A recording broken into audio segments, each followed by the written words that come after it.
back with part 9 of the NBA Top 100 Players of All Time list, and in this one, I'll be covering numbers 19 to 10. Starting out at number 19, we have none other than Elgin Baylor, a small forward who played for the Los Angeles Lakers for his entire career, which lasted from 1958 to 1972, and in it, he averaged 27.4 points per game with 13.5 rebounds per game, 4.3 assists per game, all on 43.1% shooting from the field. He was an 11-time All-Star and a 10-time member of the All-NBA team. Even over the course of his career, he averaged at least 24, 10, and 3 in 11 different seasons and had 3 straight seasons with 34 points, 14 rebounds, and 4 assists per game. In 1961, he averaged 38.3 points per game. And he also has 71 points in a single game, which is tied for the 9th most in NBA history. He was an incredible scorer and rebounder for his time, not even necessarily being known as a full-blown big man, but more so as a lanky wing, small forward. And he tallied the 35th most points in NBA history, while also ranking 27th in rebounds with 11,463, and also becoming the Lakers franchise leader in that category, while being 4th in Lakers history in points. He, for his contributions, was named one of the 50 greatest players in 1996, deservedly, and a member of the NBA 75th anniversary team in 2022. And of course, you know he was a Hall of Famer with those contributions. Obviously, during his tenure, there were some dynasties that existed and opposed the Lakers, stopped them from being even more successful than they were. Truly a what-if story, and Baylor was certainly a core player on that team. But hey, at the very least, he gets the recognition that he deserves here. 18, we have none other than Oscar Robertson, a point guard who played from 1960 to 1974 and is associated with the then Cincinnati Royals, obviously known as the Sacramento Kings today, and obviously the Milwaukee Bucks later in his career. He averaged 25.7 points per game with 7.5 rebounds per game and 9.5 assists per game on 48.5% shooting from the field.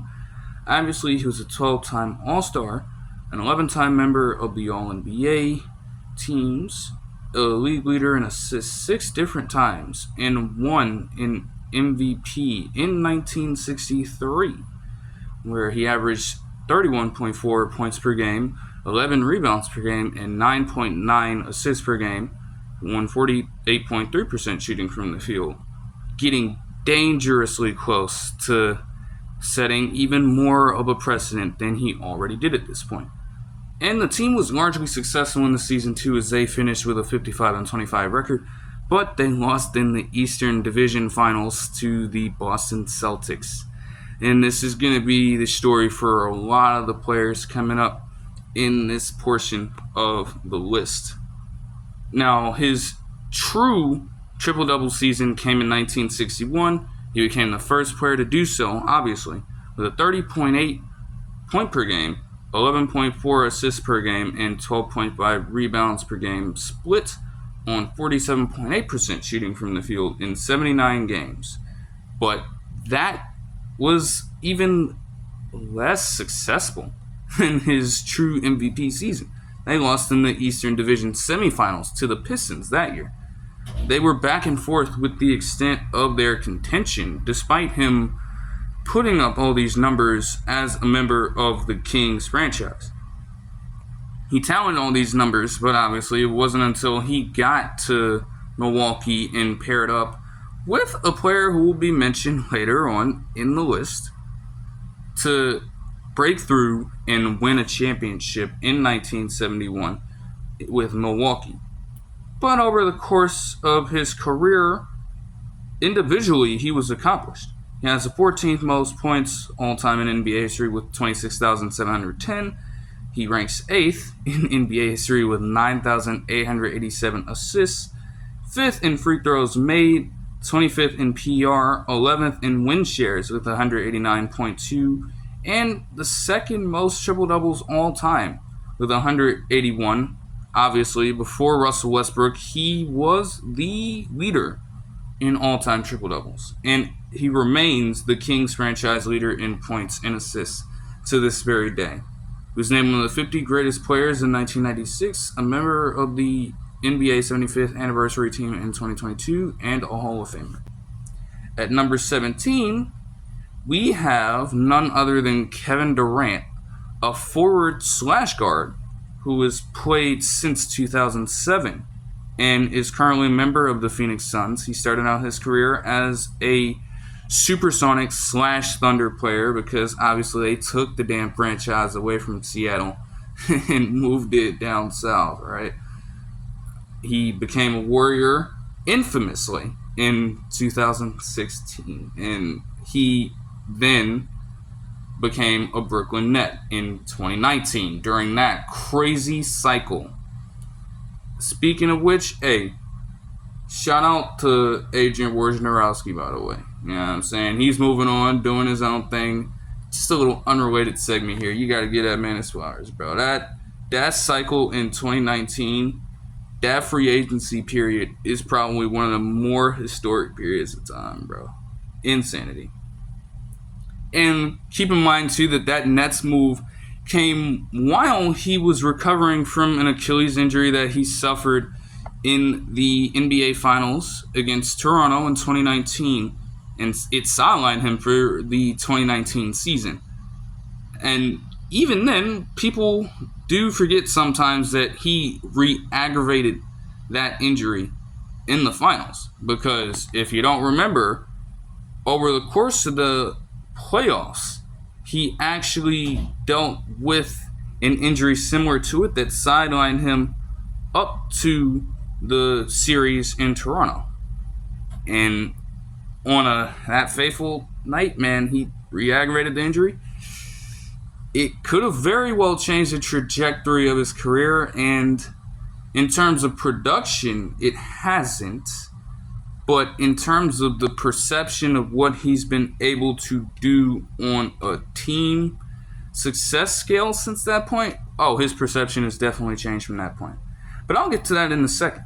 Looking at some of his accomplishments, he's a 14-time All-Star and 11-time member of the All-NBA teams, a league leader in scoring 4 different times, and he even won an MVP in 2013, where he averaged 32 points per game, 7.4 rebounds per game, and 5.5 assists per game. Also grabbing 1.3 steals per game on 50.3% shooting from the field, 39.1% shooting from beyond the arc, and 87.3% shooting from the stripe. The team went 59-23 despite Westbrook missing an extended period of time in this season. And Kevin Durant, obviously he rose to the occasion, and they needed it. They were kept alive this entire time, but they managed to get Westbrook back, and they still were no match for San Antonio as they lost to them in the Western Conference Finals.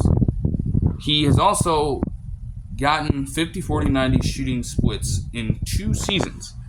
He, in my opinion, and honestly, around the league, I think people have come to their senses with this sentiment as well. You hear a lot of pundits say it, and I'm going to say it.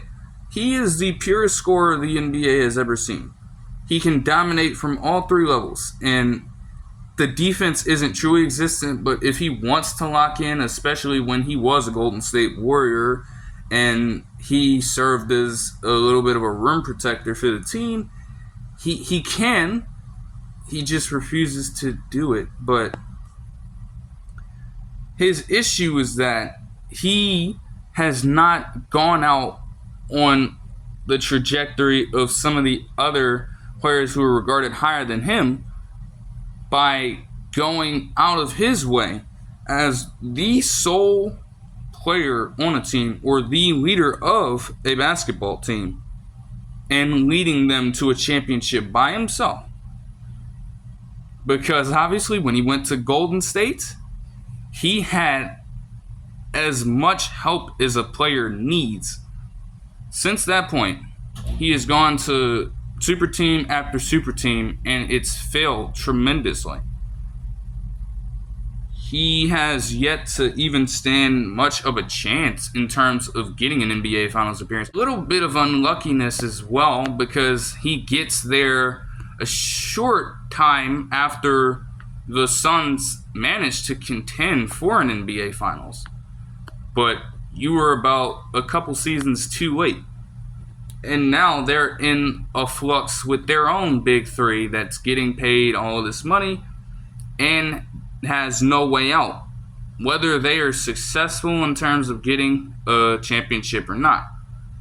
And obviously you want to reach that pinnacle, but it doesn't seem like they're going to make that happen. So it keeps him, in the eyes of different basketball purists out there, from being considered in an upper echelon of basketball players. And he can't move up further on this list, to be completely honest. It definitely could be controversial to some people, but you have to find your own individual success. Because in a way, most of the other people on this list that are higher than him, place higher than him, have found that kind of path to a championship. And he has yet to do it. So it's just tough to really go about it this way.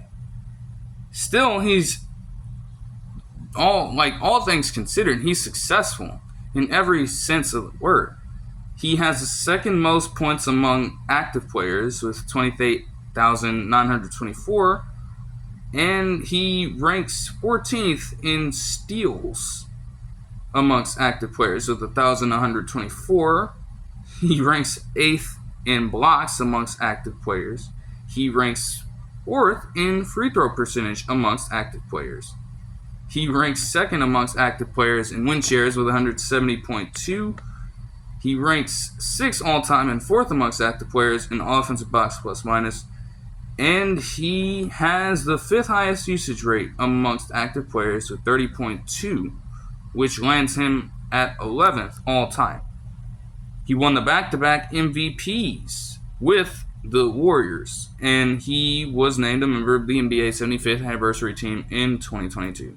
At number 16, I have Jerry West, a guard, who played from 1960 to 1974, all of those years spent with the Lakers. He was a 27 points per game scorer, while also averaging 5.8 rebounds per game and 6.7 assists per game on 47.4% shooting from the field. He made the All-Star team every single season of his career while acquiring 12 All-NBA selections, 5 All-Defensive selections, and leading the league in points one time in 1969 with 31.2 points per game. He also wasn't too shabby at facilitating, averaging 9.7 assists per game in the 1971 season to lead the league in assists for the only time of his career. In his case, he had a few super teams, but the Celtics were stronger. And for this development, he is considered one of the unluckiest players in league history. His career didn't get the inevitability and immortality that it deserved, quite frankly, because of a 1-8 record in the NBA Finals. Now, he won his only Finals MVP in a losing effort in that same 1969 season where he led the league in points. He averaged 37.9 points per game, 4.7 rebounds per game, 7.4 assists per game, and 49% shooting from the field in that series to become the only player to do so in such a spot.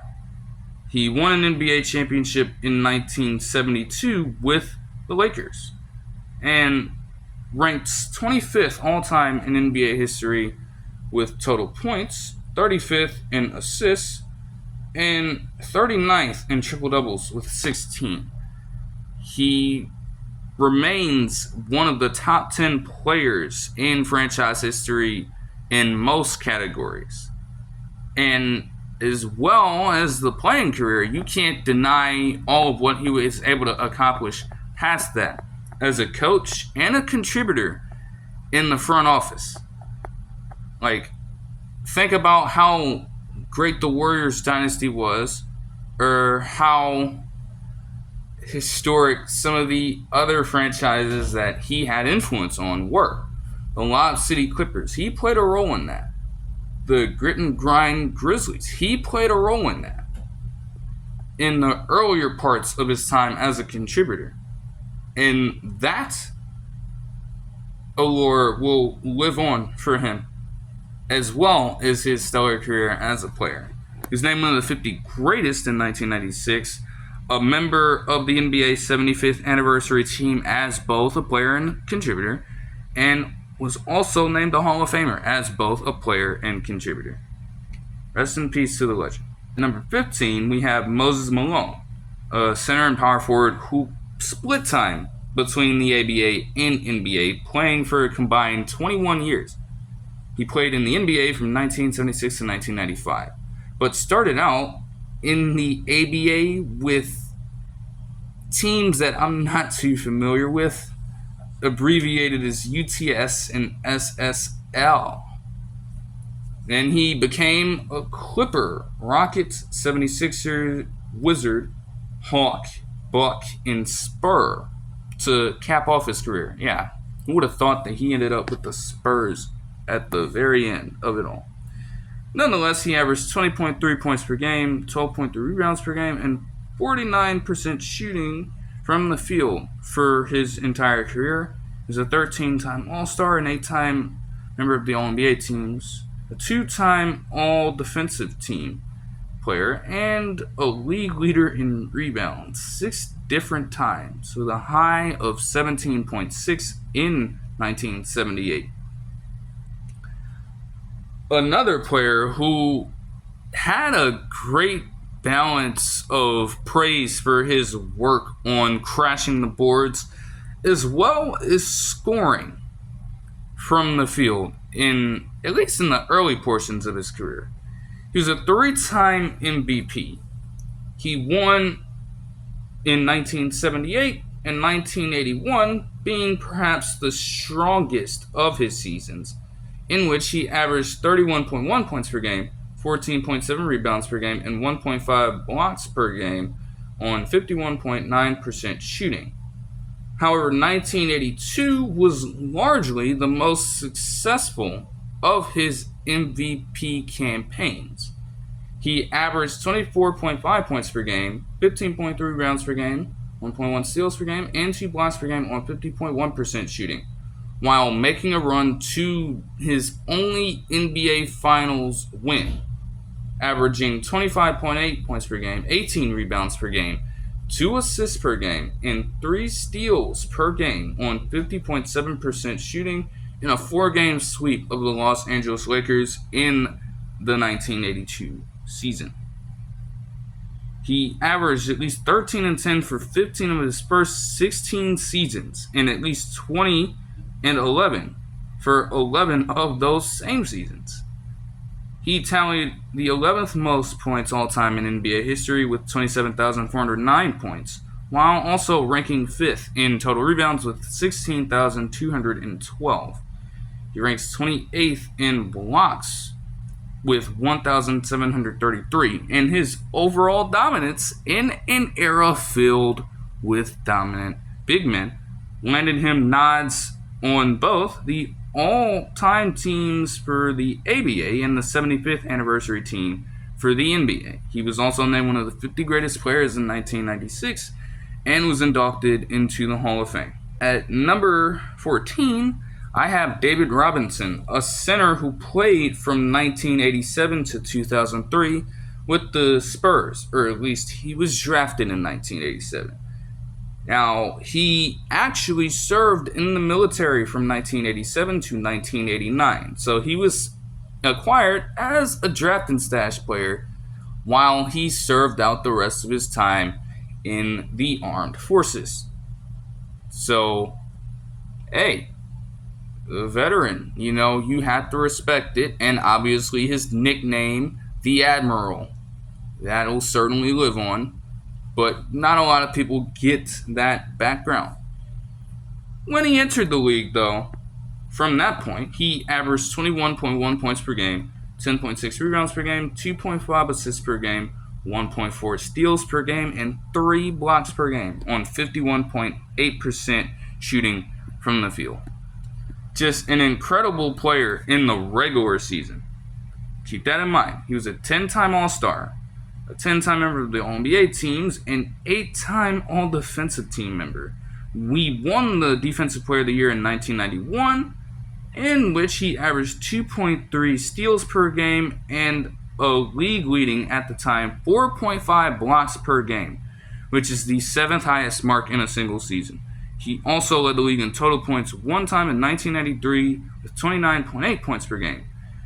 Won the rebounding battle in 1990 with 13 rebounds per game, and won an MVP in 1994, averaging 27.6 points per game, 10.8 rebounds per game, 2.9 assists per game, 1.7 steals per game, and 3.2 blocks per game on 53% shooting from the field. All this regular season success is great, but a lot of people do criticize David Robinson for his faults in the postseason. He consistently dropped, and not just dropped by 1 or 2 points. The margin of difference between his output in the regular season and some of his playoff runs were insane. And not to mention that for a good portion of time in his career, he had no playoff success at all. He, in this same MVP season, lost to the Jazz in the first round in a 4-game sweep, even though the team finished with a 55-27 record in the regular season. His resume is disappointing, and it left a lot to be desired. You know, he was the elder statesman of the rookie class, and he certainly dominated from the jump, though getting started earlier probably could have helped him get even better numbers. But that's besides the point. You know, playoff runs were just relatively short, and certainly Spurs fans had to feel a way about that. When you're seeing a player go to that extent when it matters the least, but when you need him to rise up, he ain't there. Or at least it doesn't feel like it anyways. And in that 1993 season, he dropped by 8 points per game, 1.3 assists per game, and 0.7 rebounds per game. He would be aided by a player who will be mentioned later on the list to get his NBA championships.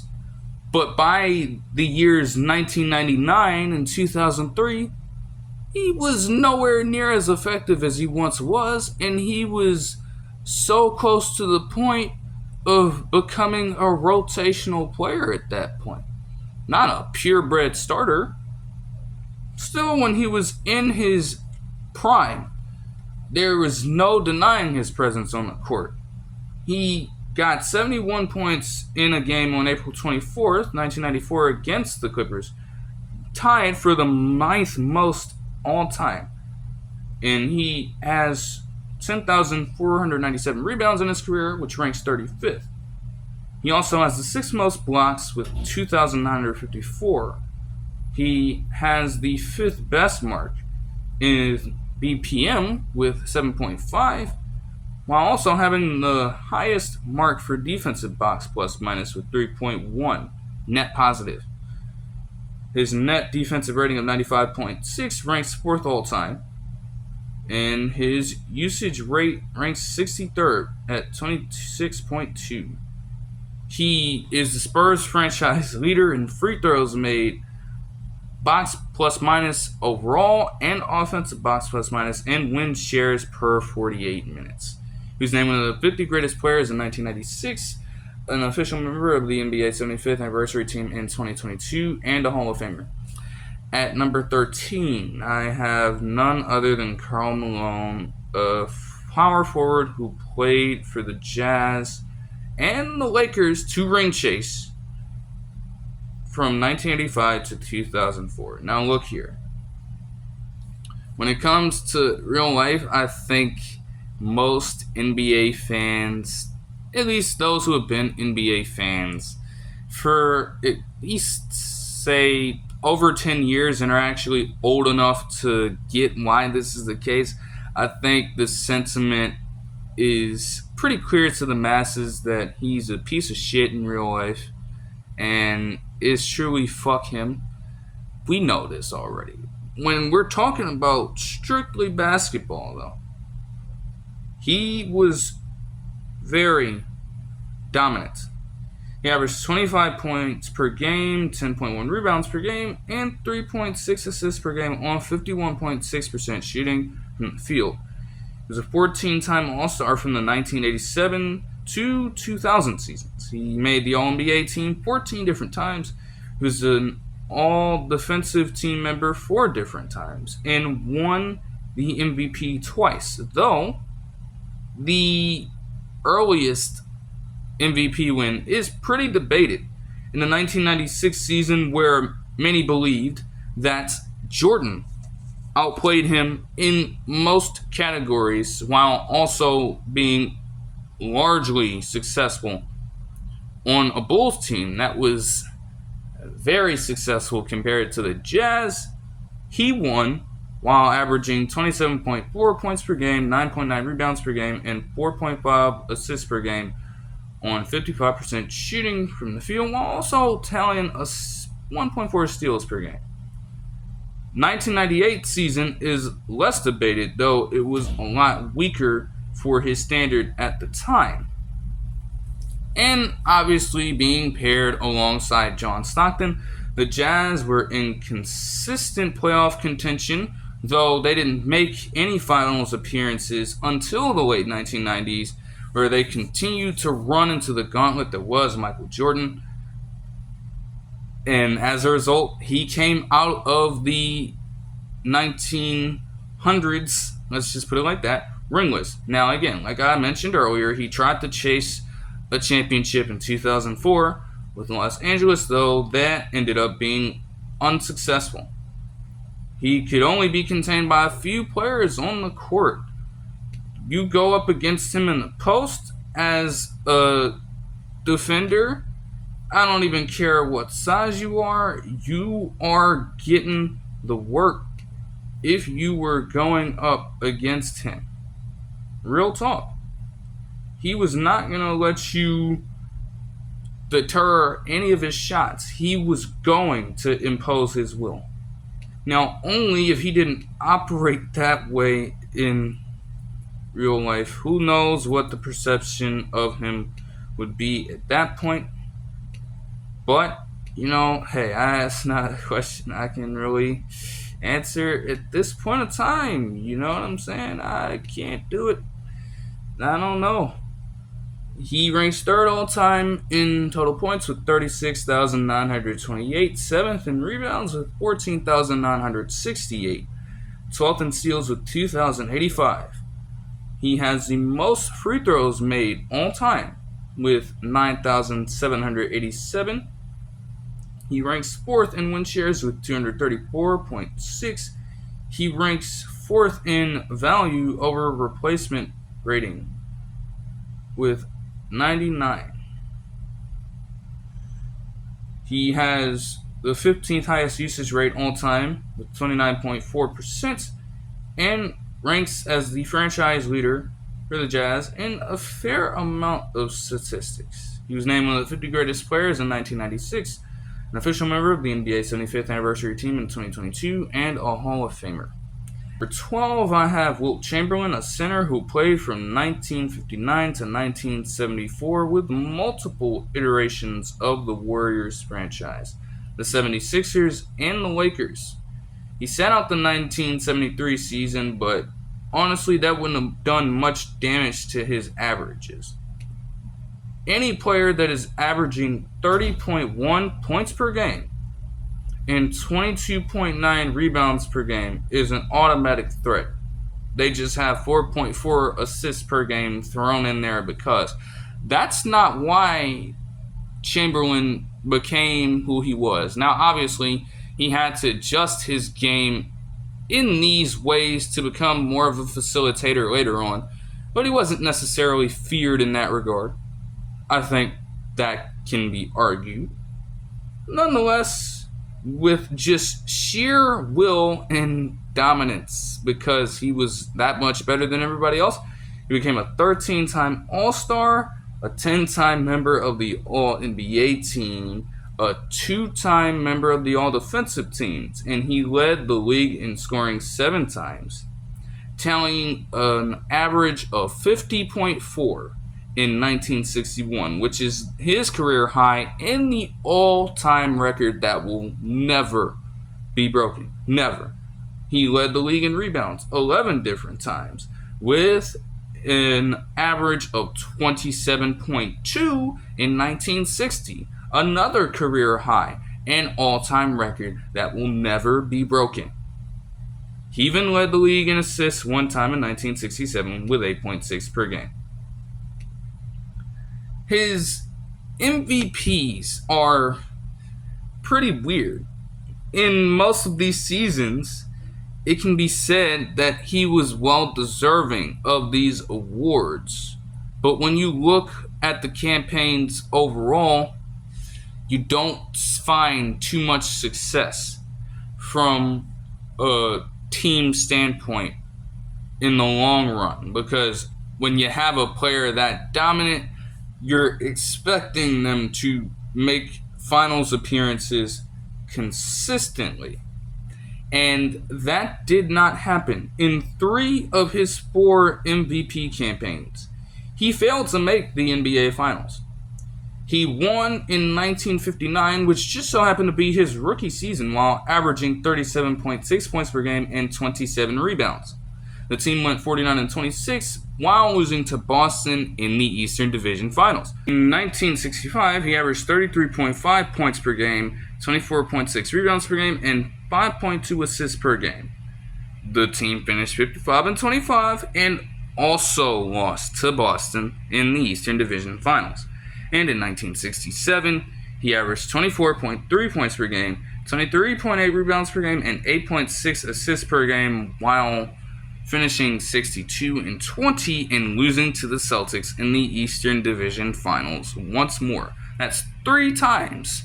3 losses to the Celtics dynasty, which makes sense. Now, 1966 was by far his most successful and only successful campaign as MVP, averaging 24.1 points per game, 24.2 rebounds per game, and 7.8 assists per game on 68.3% shooting from the field. Hyper efficient. The team finished with a 68-13 record, a dominant stretch at the time, and they won against San Francisco in the NBA Finals, giving him his only championship with Philadelphia at the time. Now, he won in 1972 with the Lakers and actually got a Finals MVP during that run, but averaging 19.4 points per game, 23.2 rebounds per game, and 2.6 assists per game on 60% shooting from the field. Now, that's pretty interesting, because when you see all else that I just read through, those numbers look relatively weak. But he was the glue guy of that team. When it came to having guys like Jerry West and Gil Goodrich surrounding him, they had him down low, grabbing boards whenever they needed it, getting all the putbacks, and just being the dominant force in the paint that he was, whether he regressed a little bit or not.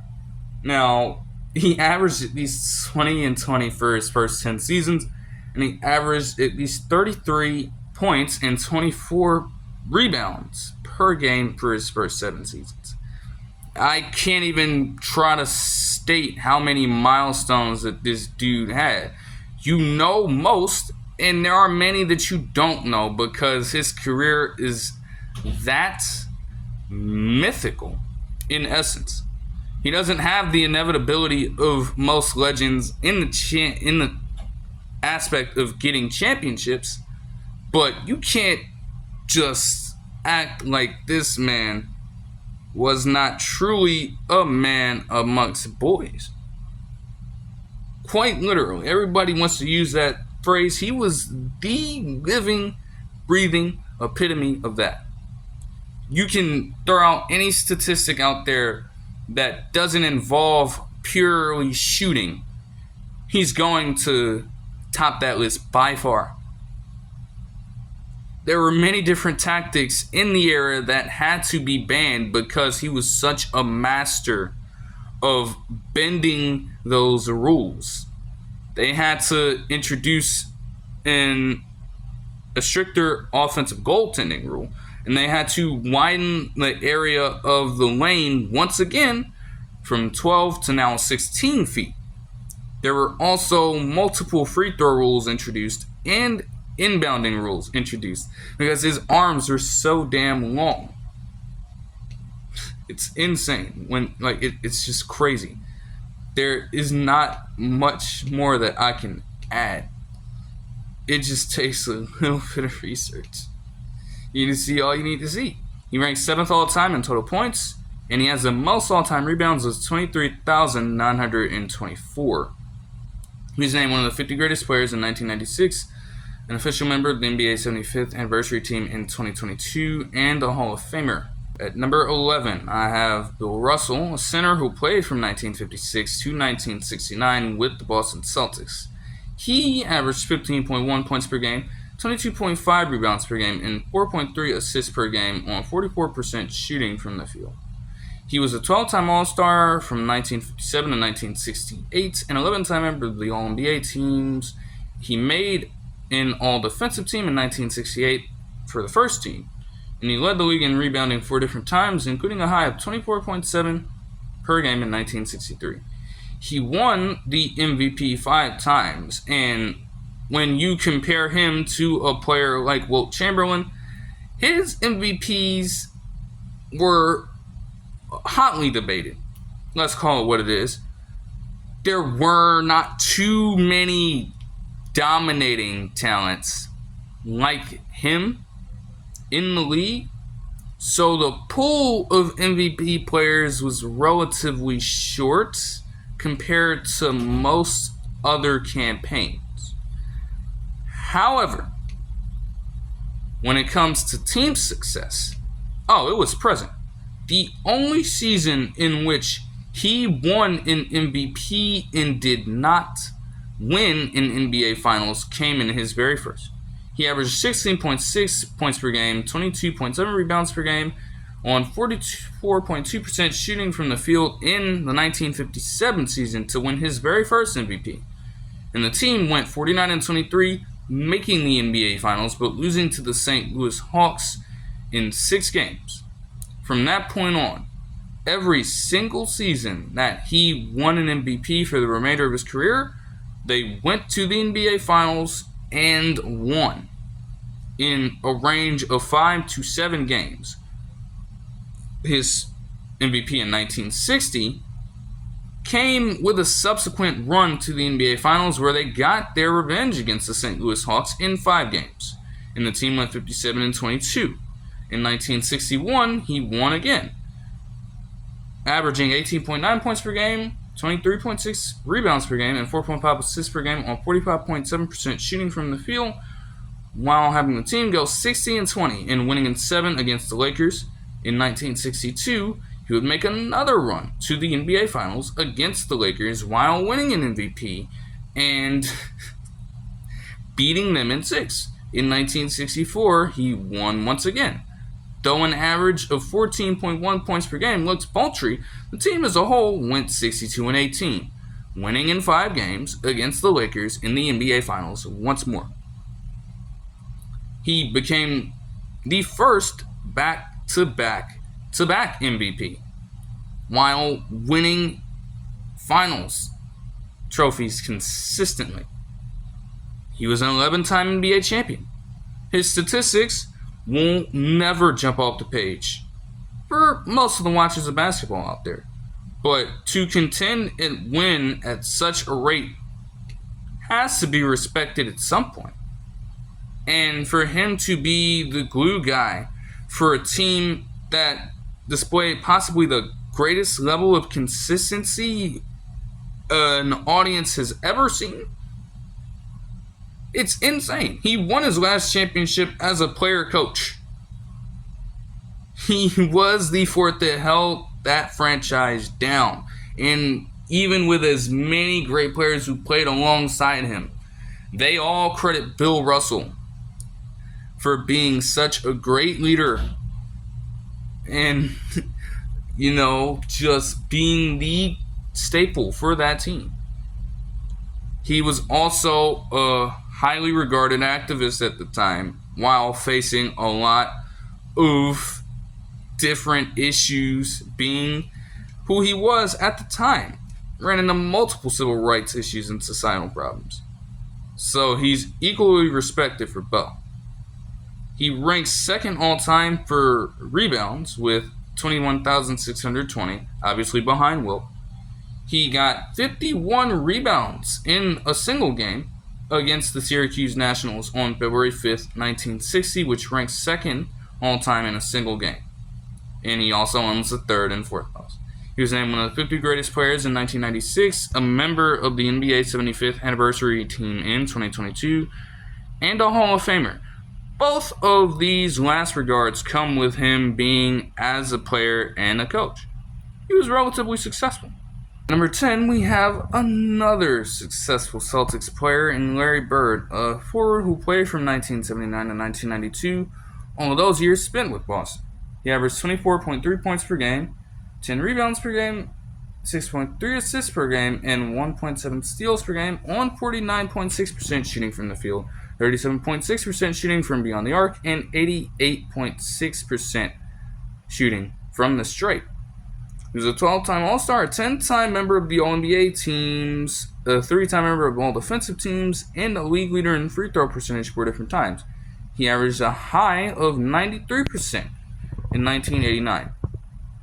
Now, when you look at his numbers from beyond the arc, he tallied 649. Now, yes, compared to the pace and space eras to take form over the last couple of decades, most of the players who were beneficiaries of these periods of time would laugh at a relatively low amount of total three-pointers made. But don't get it fucked up. Larry Bird was a trendsetter for the stretch four or, shooting wing archetype. And many teams in the decades to follow who would benefit from utilizing the spacing aspect of the game more looked for players of this type. His ascent over the course of his career did intertwine with two other players, and one of whom was involved in a historical rivalry with him, allowing him and this other player to contribute to the rejuvenation of the league. Because let's be honest, when they came in, Larry Bird from Indiana State and the other who will be mentioned later from a college that is much more known in the college basketball landscape, the league was dying. Alright? They were rampant with, all types of controversy at the time. Compensation issues were prevalent. Drug use was prevalent. Yeah, it was getting real bad. Like, they were about to go bankrupt. They needed to find a better way to market themselves as an organization. And Bird was one of two players, or one of three if you want to look at it that way, who helped to bring them back into a somewhat positive and respected way. And it set the foundation for how the league is today.